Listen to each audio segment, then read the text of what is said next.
Hello friends, मैं हूं अलका यादव। जी हाँ, एक बार फिर से हाजिर हूं आप सबके लिए एक और कहानी लेकर। और आज की कहानी का नाम है सबसे बड़ा ज्ञानी कौन। बात है यूनान की। उस समय यूनान में बहुत ही ज्यादा मंदिर थे और बहुत ही ज्यादा देवी देवताओं की पूजा की जाती थी। यूनान में एक ऐसी देवी प्रसिद्ध थी कि कोई भी अगर उनके पास जाकर कोई प्रश्न करता था, वो तुरंत ही वहां उनको उत्तर दे दिया करती थी। एक दिन एक व्यक्ति के मन में जिज्ञासा हुई कि उसको भी देवी के पास जाकर कुछ पूछना चाहिए।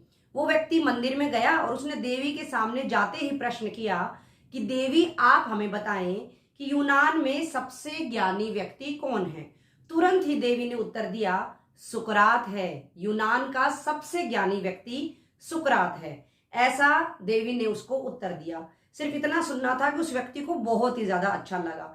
एक दिन उसकी सुकरात से मुलाकात भी हुई और इस व्यक्ति ने जाते ही सुकरात को हाथ जोड़कर प्रणाम किया और कहा कि आप यूनान के सबसे ज्यादा बड़े ज्ञानी व्यक्ति हैं, आप मेरा प्रणाम स्वीकार करें। सिर्फ इतना सुनना था कि सुकरात ने कहा, नहीं नहीं, मैं ज्ञानी व्यक्ति नहीं हूं, तुम्हें किसने कह दिया है।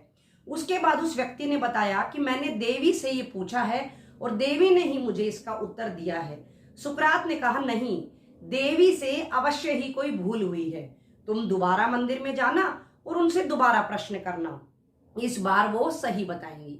व्यक्ति को कुछ अजीब सा लगने लगा, लेकिन उसके मन में तुरंत ही ऐसे ख्याल आने लगे कि मुझे जरूर जाना चाहिए। वो उसी दिन मंदिर में गया और देवी से फिर से वही प्रश्न किया कि आप हमें बताएं कि यूनान में सबसे ज्यादा ज्ञानी व्यक्ति कौन है। देवी ने भी तुरंत ही उत्तर दिया, सुकरात है। उस व्यक्ति को फिर नहीं समझ आया। अब उसको लगा कि आज तो मैं सुकरात को बताकर ही रहूंगा। वो व्यक्ति फिर से सुकरात के पास गया और उसने बताया कि नहीं, देवी ने मुझे यही कहा है कि आप ही सबसे ज्यादा ज्ञानी व्यक्ति हैं। सुकरात ने कहा कि नहीं, देवी से अवश्य ही कोई भूल हुई है, तुम दोबारा जाके पूछो। उसके बाद वो व्यक्ति फिर से गया, फिर से वही बात हुई। फिर से आके उसने सुकरात को बताया तो सुकरात ने कहा कि अगर तुम कुछ साल पहले आते तो मैं अवश्य ही तुम्हारी बात को मान लेता कि मैं सबसे ज्यादा ज्ञानी व्यक्ति हूं, लेकिन अब मुझे मेरे अज्ञान का पता चल चुका है, इसलिए मैं ज्ञानी व्यक्ति नहीं हूं। तुम देवी से दोबारा जाकर पूछो। अब उस व्यक्ति को बहुत ही ज्यादा बुरा लगने लगा था। उसको लगा हो ना हो दोनों में से एक झूठ बोल रहा है, या तो देवी झूठ बोल रही है या सुकरात झूठ बोल रहा है। उसको लगा कि मुझे इसका जो उत्तर है देवी से ही फिर से जानना चाहिए। अब की बार वो सुकरात की बात लेकर वहां गया और उसने देवी से सुकरात की कही हुई सारी बात बताई। इस बात को सुनकर देवी मुस्कुराने लगी और उसने उस व्यक्ति को कहा कि मैं बिल्कुल सच बोल रही हूं और ये बात बिल्कुल सही है कि सुकरात ही यूनान का सबसे बड़ा ज्ञानी व्यक्ति है। उस व्यक्ति ने कहा, नहीं, मैंने आपको पूरी बात बताई तो है, सुकरात मना कर रहे हैं।